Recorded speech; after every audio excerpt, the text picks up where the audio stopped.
If you asked your parents what it took to buy their first house, maybe back in the 70s or 80s, they might talk about long hours, saving every penny, maybe even sacrificing a specific dream just for that down payment check. But let's be real for a second. Is the ladder they climbed still there?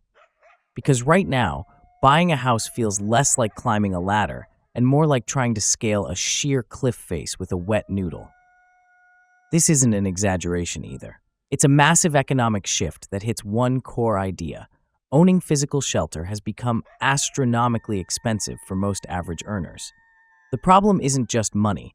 It's a systemic cocktail of historical policy decisions, global finance mechanisms, and housing supply failures. A perfect storm designed to keep the little guy locked out. To understand this generational gap, you have to forget about simple economics for a minute and think about the history of American debt and credit. When your parents bought their homes, they lived in an era where housing was seen as a relatively stable asset class, backed by government-guaranteed loans like FHA mortgages. These systems made getting into the market predictably easy, even if you were starting with minimal capital. Today's system is fundamentally different because of deregulation and the hyper-financialization of real estate. Housing isn't just about bricks and mortar anymore. It's treated like an investment vehicle for massive institutional players, private equity firms, hedge funds, whose primary goal isn't helping you build a life, but maximizing quarterly returns for their investors. So where did the rot start? Many economists point directly to two seismic shifts: wage stagnation coupled with predatory lending practices. For decades, productivity in America has soared, yet median wages haven't kept pace. Your parents were part of a workforce that saw proportional gains.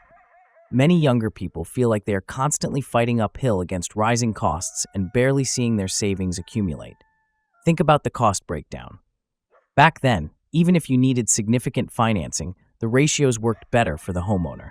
Today, we deal with mortgage rates, and I don't mean just interest rates, but the perception of risk baked into every loan, making necessary capital feel impossibly high up front.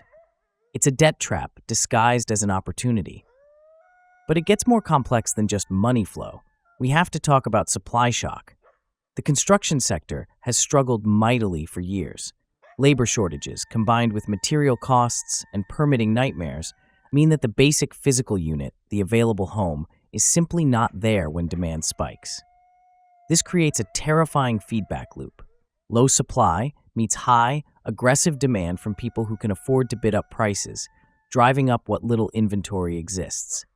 Consequently, developers have been incentivized to build housing that caters to quick maximum profit, often meaning sacrificing true affordability for sheer density or luxury finishes. This is where the generational divide gets really tangible.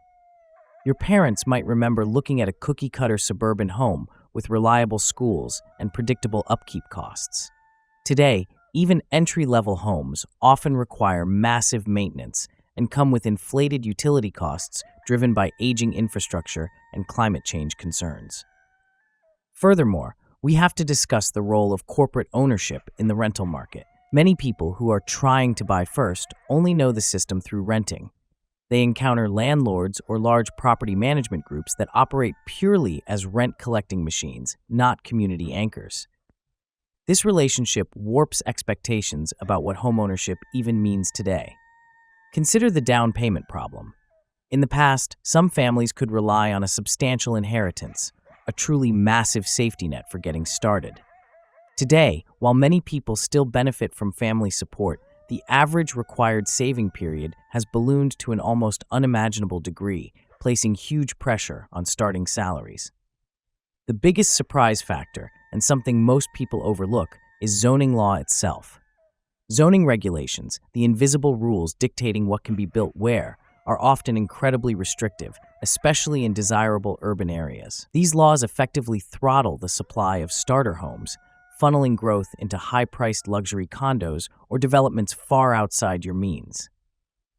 If you could magically eliminate single-family zoning and allow for more duplexes, townhomes, or small multi-unit dwellings, the kind of housing that historically fueled working-class communities, it would drastically increase supply without requiring billions in new land acquisition. But those changes are met with fierce political resistance. So we have a perfect intersection of forces here. Economic policy keeps wages from catching up to productivity. Financialization treats homes as commodities instead of human rights, and archaic zoning laws severely limit the physical supply necessary to feed demand. It's a triple chokehold on first-time buyers. Let's talk about debt tolerance, because that's crucial. Your parents might have needed a moderate mortgage given their salary and predictable income stream. Today, due to inflation and unpredictable job markets, lenders are often wary, meaning higher required credit scores or massive employment history checks just to prove you might be able to afford it. The predatory aspect is also insidious. High-interest loans on things that aren't technically housing, like rapid-build mini-homes or complex financing packages with hidden fees, are constantly marketed as alternatives to traditional mortgages, but they often trap people in cycles of expensive debt and instability. The emotional toll is massive too. Homeownership used to be represented by stability. It meant permanence, a place you could rely on for life's biggest milestones. Now, that goal feels so distant, so out of reach, that the entire concept can become a source of profound financial and mental stress. It breeds an illusion of lifestyle inflation around housing. Social media makes it seem like everyone must live in a certain size or style of home to be successful, creating impossible standards that only hyper-wealthy individuals can meet. This emotional pressure is just as draining as the actual mortgage payments.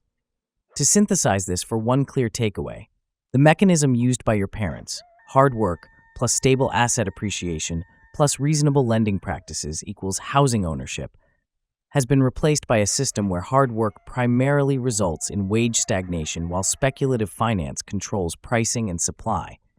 It's not about working harder, it's about the rules of the game changing dramatically without any corresponding adjustment to income or opportunity for the average person.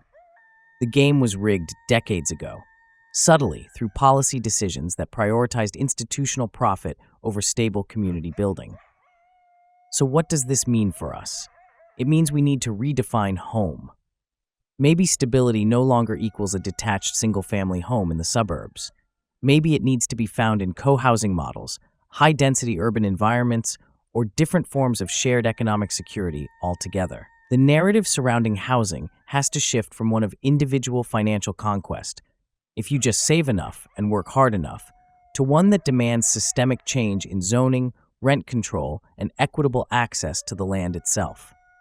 We can't solve this with another side hustle.